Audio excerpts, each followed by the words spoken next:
Hello, Morongo Basin, and listeners around the world online at Z107.7FM.com. Here is the Z107.7 Local News for Wednesday, September 10th, 2025. A man was arrested after allegedly stealing a motorcycle at knife point in Yucca Valley. On Monday night at around 8:10 p.m., San Bernardino County Sheriff's deputies responded to a call of an armed robbery at a residential home in the 56,100 block of Yuma Trail in Yucca Valley. The victim told deputies that Matthew Hinojosa, 31, held him at knife point and stole a motorcycle from his garage. Deputies located Hinojosa a few hours later at a home in the 7,500 block of Acoma Trail in Yucca Valley, where he was taken into custody and the victim's motorcycle was recovered. Matthew Hinojosa was arrested on suspicion of robbery and is being held at the West Valley Detention Center on $50,000 bail. A DUI special enforcement period in 29 Palms led to 1 arrest and 55 citations.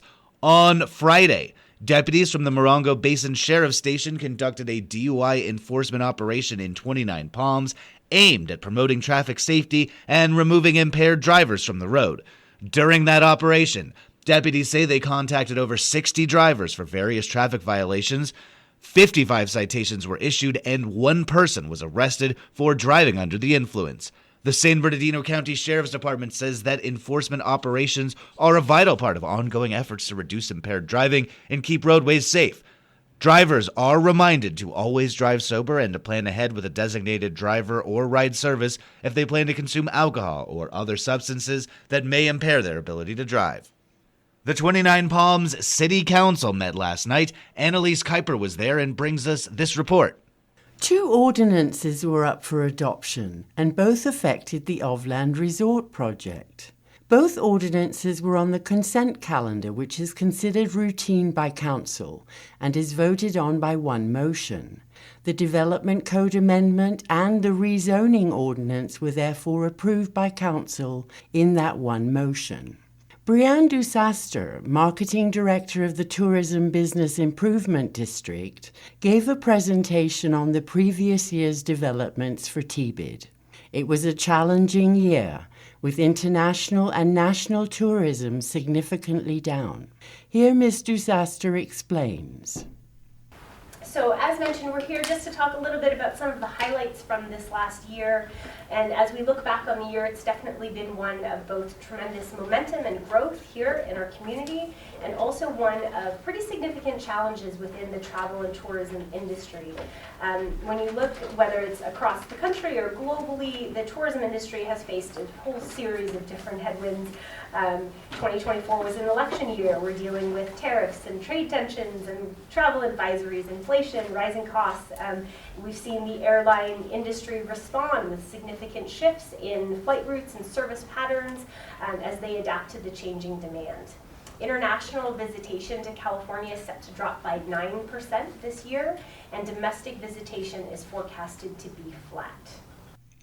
Council approved the annual report as well as the TBID marketing plan and budget for fiscal year 2025-2026 and adopted the resolution to continue to levy an assessment on all existing and future hotel businesses within the city at a rate of 1.5% per occupied room night rate.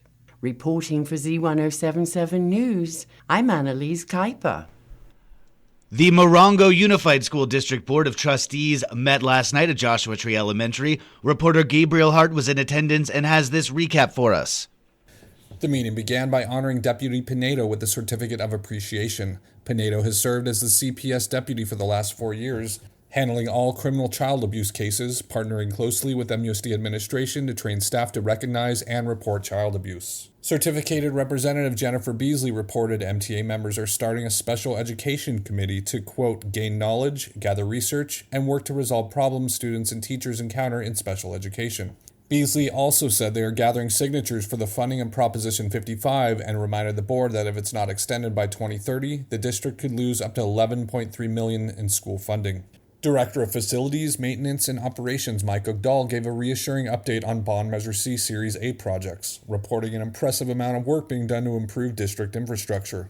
Ogdal mentioned construction has started on 29 Palms Junior High, on schedule with budget. Forms and foundations are to be completed this week, with framing to start early next week. Engineer and architectural drawings are anticipated for new shade structures at various campuses, with La Contenta Middle School recently added to the list. Stadium improvements are underway for Yucca Valley and 29 Palms High School, including flood control, new concession stands, and more. 29 Palms Junior High will be getting a relocatable restroom facility alongside their new kitchen project. And finally, new HVAC systems will be installed in the gyms at all 3 secondary schools, as well as Onaga Elementary, replacing the swamp coolers.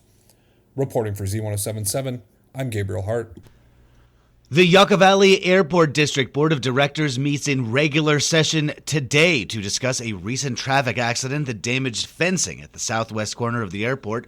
The board will also consider their response to a Marine Corps initiative to reclassify airspace around the Marine Corps Air Ground Combat Center in 29 Palms. They will consider a 5-year audit preparation, and they will also review fees for airport usage. The Yucca Valley Airport District Board of Directors meets in public session today at 6:30 p.m. at the Yucca Valley Community Center. The Copper Mountain College Board of Trustees meets in regular session tomorrow afternoon. They will hold a public hearing on their proposed 2025-2026 budget and receive reports from Superintendent Dr. Darren Otten and reports on non-discrimination and district vehicle policies. The CMC Board of Trustees meets in public session tomorrow at 3 p.m. at CMC's Bell Center Community Room, located at 6162 Rotary Way in Joshua Tree. A Grand Marshal has been named for the 89th Annual Pioneer Days celebration in 29 Palms. Longtime resident and community leader Herman Platsky has been named to the ceremonial position of Grand Marshal. Platsky is a retired Master Gunnery Sergeant in the United States Marine Corps for 26 years. Following his military service, he served in the Kiwanis Club of 29 Palms. He is currently a champion for the Possibility Project and serves as the Kiwanis Children's Fund Ambassador for the California, Nevada, Hawaii District. 29 Palms Community Events Coordinator Scott Klingscales said, quote, "We are honored to recognize Herman Platsky as this year's Grand Marshal. His lifelong commitment to service both to our country and to the 29 Palms community exemplifies the spirit of Pioneer Days." The 89th Annual Pioneer Days celebration takes place October 16th through 19th and features a weekend full of family-friendly activities, live entertainment, and the beloved Pioneer Days Parade.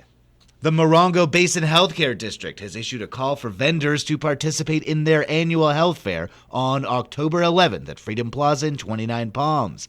The application deadline is Friday, September 26th. The purpose of the popular annual event is to provide information and resources to the community. Vendor products or services must be health-related or benefit community members in some way. For additional information about participating in this event, contact Sherry Fansler at 760-820-9229. And finally, the 29 Palms High School girls varsity tennis team hosted the Paris High School Panthers yesterday. The Wildcats won 14-4. In singles action, Aviana Lipkin swept all 3 of her sets. Zamia Abrile won 2 of her sets. In doubles action, the team of Amara Banerjee and Sophia Contreras won both of their sets. The team of Chloe Adams and Grayson Covert won 1 set. The Lady Cats travel to West Valley High School tomorrow. That's our local news. Hear local news 7 times a day, 7 days a week at 7, 8, 9, noon, 4, 5, and 6. If you hear about news happening, let us know. Email us at tips@z1077fm.com. Reporting for the Morongo Basin News Leader, the award-winning Z107.7 Local News, I'm News Director Jeff Harmetz.